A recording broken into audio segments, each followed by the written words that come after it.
Hello everyone, welcome back to our channel. In today's episode, we'll travel back in time to 1999 when a horrific accident had occurred.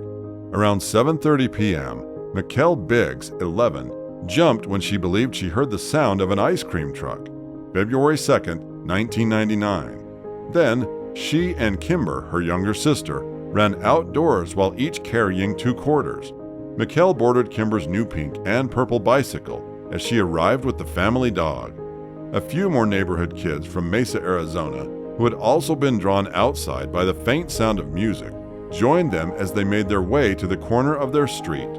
The ice cream truck was still nowhere to be seen after a while, and it appeared that the music was not becoming any louder.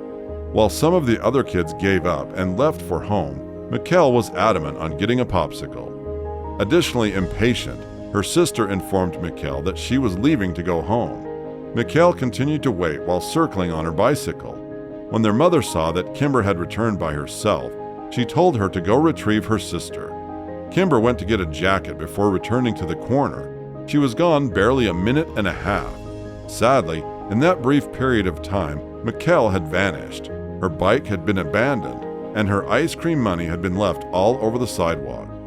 Local Mesa authorities surrounded the location in half an hour. They used a loudspeaker to announce the search for the young girl, while they flew a chopper throughout the neighborhood. When Mesa's ice cream vendors were contacted by the police, none of them had any trucks in McDowell's area on Saturday night. It's plausible that whatever they heard in the distance was something else, that none of the kids actually saw an ice cream truck that evening. The police kept searching the Mesa neighborhood, looking through dumpsters, trash cans, sheds, and backyards. The search area was widening every day. Bloodhounds, ATVs, and horses were deployed by deputies as they searched the arid area around the Saguaro Lake and the steep terrain outside of the city. Nothing they uncovered helped the investigation move further. The case was basically closed in 1999 and came to a conclusion, but police remained committed to it. They had no concrete theories, but they had told Tracy and Darian that they would keep looking until they found their daughter. They hoped to include Mikkel's image and details in a mailing that was distributed to almost 80 million homes throughout the country, that it may lead to some fresh tips. 20 years later, Mikkel's case rose to the top of Mesa's police most publicized cases list. Over 800 pieces of evidence and over 100 tips had been given to it, although most have led to dead ends.